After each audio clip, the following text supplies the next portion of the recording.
Bora lá, mais uma aulinha. Continuando com a eletroquímica, agora eu vou para a segunda parte. Nós falamos sobre pilha.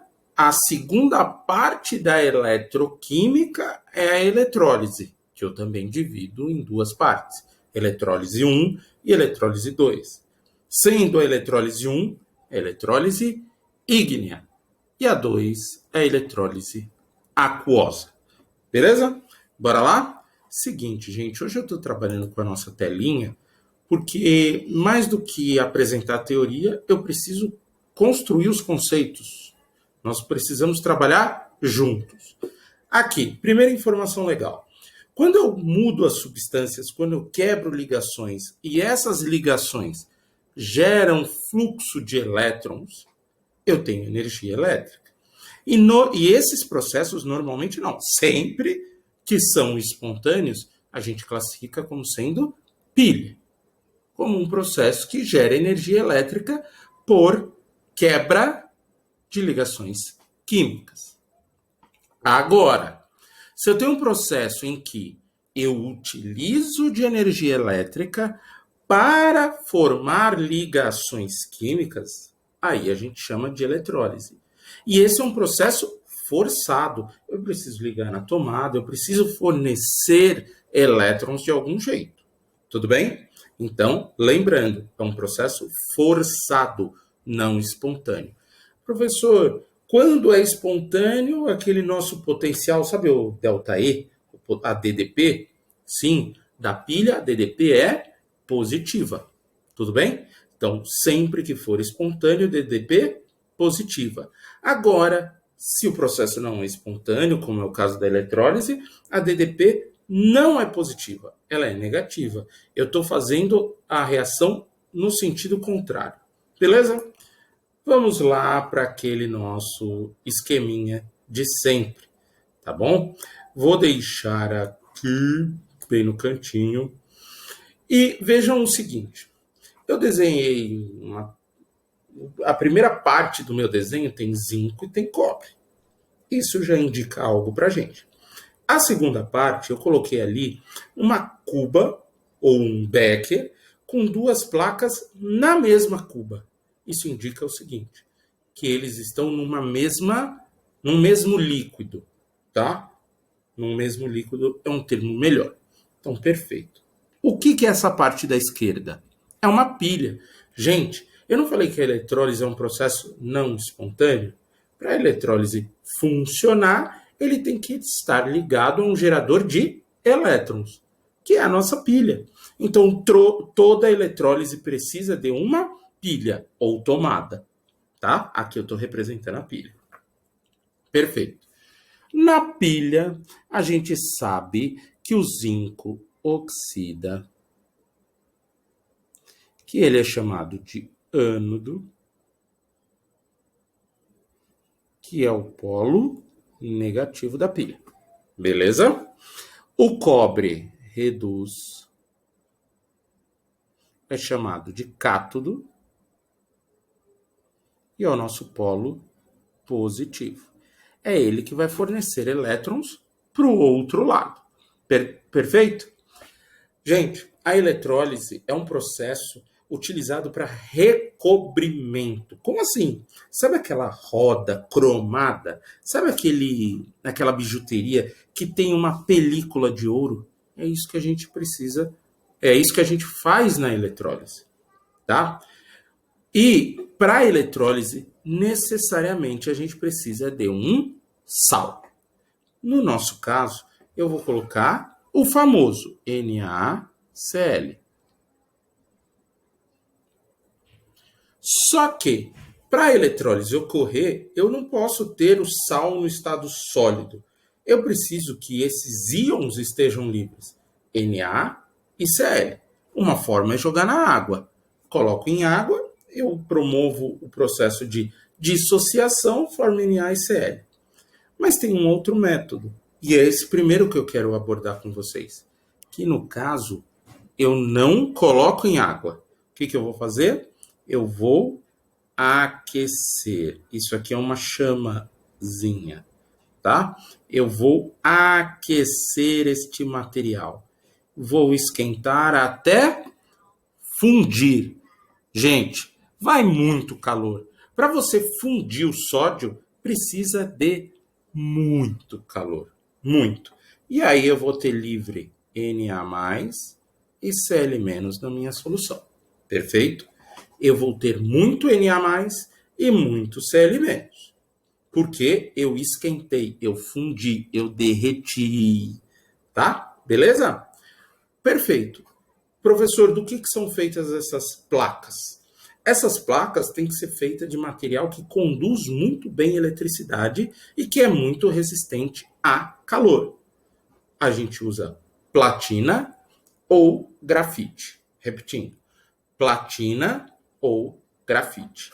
Vou colocar aqui, ó. Vou ligar as placas. Uma placa eu ligo ao cobre. Perfeito.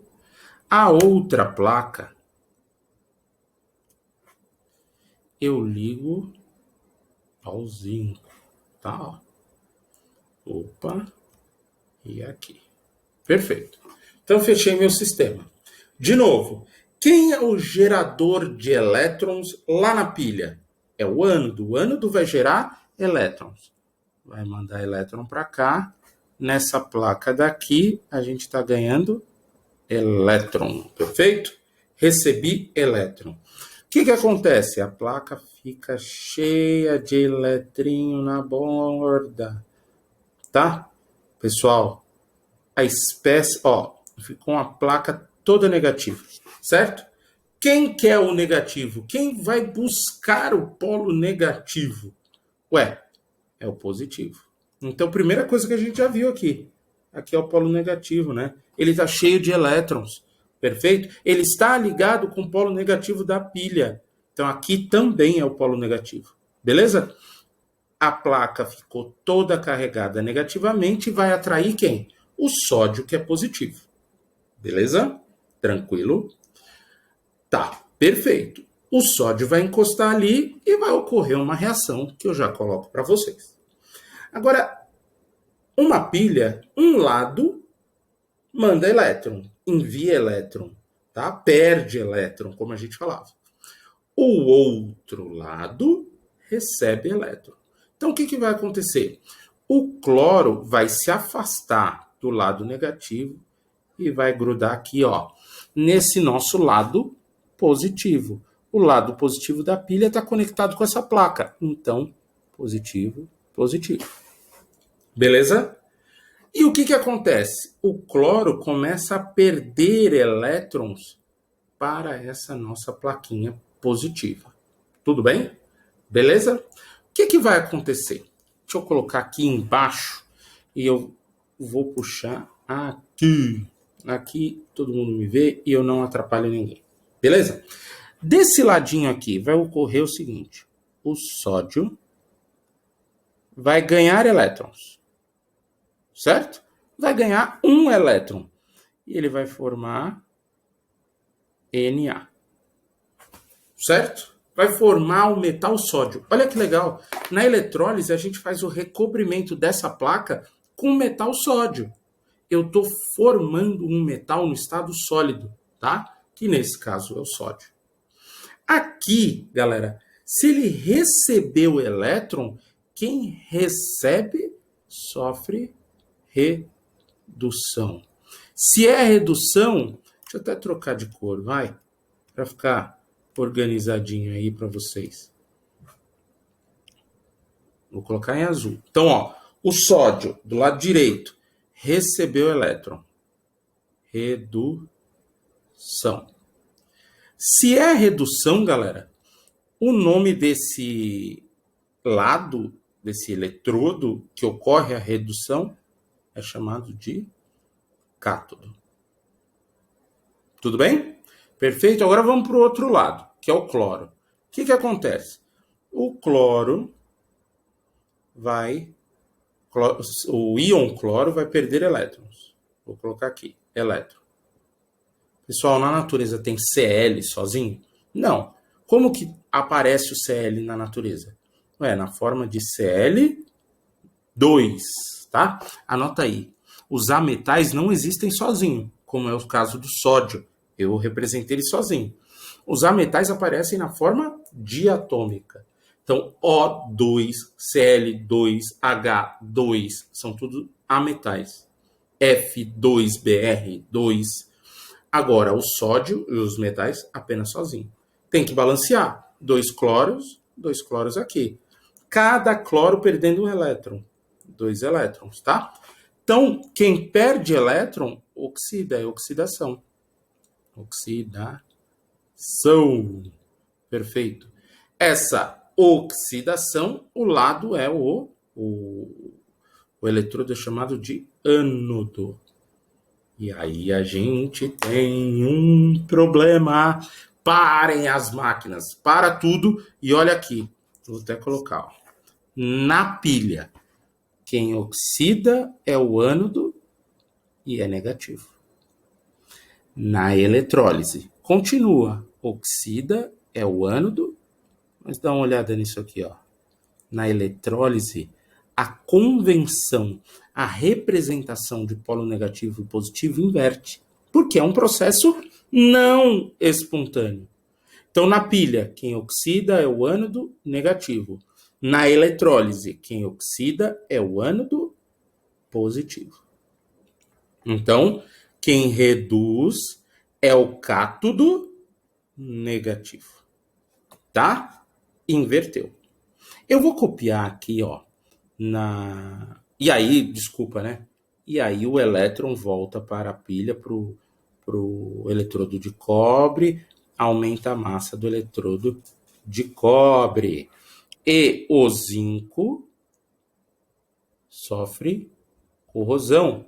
Ele vai ficar assim, né? Ó. Acontece a mesma coisinha. Tá? Ele é corroído aqui. Perfeito? E aí, o que eu quero mostrar para vocês aqui, ó. Isso, pronto. A gente viu lá as duas semi-reações, certo? Ó. Então, vou colocar as duas semi-reações aqui. De um lado, eu tenho sódio, Na+, ganhando elétrons, formando um recobrimento de sódio metálico. Galera, sódio metálico é um metal caro e explosivo, tá? Então, se eles conseguem produzir sódio, é interessante. É um produto com valor agregado legal. E do outro lado, eu tenho Cl-, íon cloro. Perdeu o elétron. Por quê? Para ir para a pilha. E formou o gás cloro. São 2 aqui e 2 aqui. Beleza? Detalhe, se eu tenho um elétron em uma semi-reação e 2 elétrons em outra, isso não fecha a conta. O que a gente faz? Balanceia, certo? Então, 2 elétrons, 2 sódios, 2 sódios. Corta elétron com elétron, o que sobrou? 2 sódios metálicos, 2 íons sódio, mais 2 íons cloro, formam gás cloro e sódio metálico. Vejam, na pilha a gente tem sempre uma inversão, né? Quem era no estado sólido vai formar um íon, né? Quando ele é corroído. Do outro lado, o íon que estava na solução depositava na placa, aumentava a massa. Na eletrólise, a gente passa parte dos íons e eles vão formar 2 produtos diferentes. Nesse caso, o gás cloro e o metal sódio. Tudo bem? Lembrando esse processo, como que é? É um processo não espontâneo. Transforma a energia elétrica em química. O ânodo é positivo e o cátodo é negativo. Esse é o resuminho da eletrólise comparada à pilha. Mas para esse tipo de eletrólise que eu trabalhei com vocês aqui, é importante colocar em letras garrafais o seguinte. Essa é a eletrólise ígnea. Ígnea vem de ignição, de vulcão. Né? Se você pegar a etimologia da palavra vem de fogo. Então, lembra que lá naquela cuba eletrolítica, para deixar aquele sal NaCl na forma dissociada, eu aqueci, eu fundi. Para isso a gente gasta muita energia, certo? Então, é um processo que consome energia para o fornecimento de elétrons, seja de uma pilha, seja de uma tomada, mas gasta muita energia térmica para fundir o material. Pô, professor, isso é rentável? Gente, muitos materiais, não só para recobrimento, mas o gás cloro é utilizado na química orgânica em indústrias em grande quantidade. Então, é um material necessário para a indústria química. Por isso, é importante utilizar o processo de eletrólise. Mas, na próxima aula, eu vou mostrar para vocês um processo de eletrólise que não precisa aquecer, que utiliza água. Então, não vai ser mais eletrólise ígnea, vai ser eletrólise aquosa. Vai demandar menos calor, vai demandar não precisa de aquecimento. E aí o processo se torna um pouco mais barato. Beleza? Tranquilo? Essa é a minha mensagem sobre a eletrólise, um processo não espontâneo que transforma energia elétrica em química. Ei, esquece não. Curte, dá um like, se liga na química. Vai lá, se inscreve no canal. Falou? Rever essa aula. Desenha no seu caderno essa estrutura todinha, tá bom? Um grande abraço. Tchau, tchau, gente.